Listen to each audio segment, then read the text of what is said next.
Okay. Good afternoon. Good afternoon, sir. Today we will see about bone called skull. Okay. Anyone have any idea about skull bone? What? 20 bones. 20. Okay. 28 bones. Okay. Any other?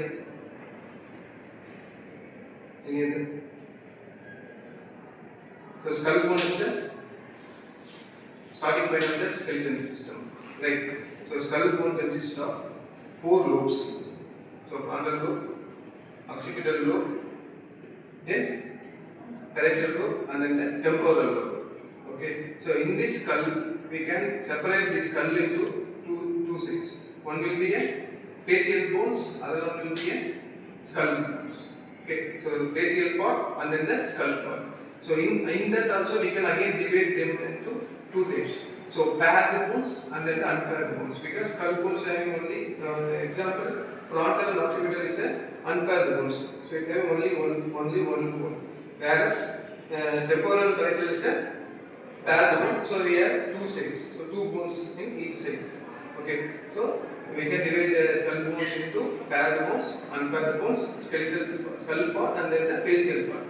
Okay. So in this, first we are seeing about the frontal part, frontal lobe. So frontal lobe consists of the bone called the frontal bone, and then in occipital lobe consists of the occipital bone, and then parietal bone consists of the parietal bone, and then the temporal region consists of the temporal bone. So any idea about these markings? So these are called as the sutures.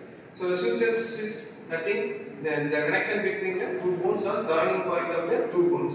So here these sutures connecting each other bones, frontal bone into remaining skull part.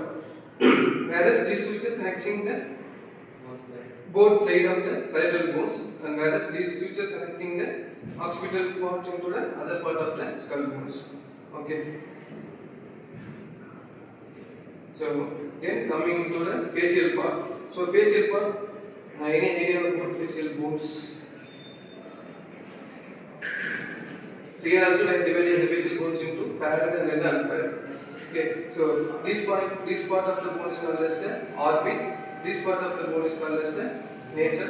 This part of the bone is called as the maxilla or maxilla. This point is called as the mandible. Okay. So then inside the nucleus we have a hyoid bone, and then in this maxilla there is a mentalis foramen will be there. Because of its artificial bone, we can't able to see exact foramen. In the human skeletal bone only we can see exact fossa or foramen. It's an artificial bone, so we can't able to see the accurate point of the fossa. Okay. So coming to the muscles, so the facial muscles consist of various muscles. So starting from corrugator, so which is present above the orbit, so corrugator. Then in between 2 corrugator there is a muscle called the frontalis. Then inside the orbit muscles called as the ocular muscles. So intraocular, extraocular muscles. Then behind the orbit bone there is a muscle called masseter. So in this region there is a muscle called masseter. Then in between maxilla and then mandible there is a muscle called orbicularis oris.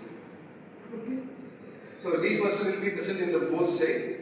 So any injury or any lesions or any diseases which affects the facial nerve, which leads to the facial paralysis.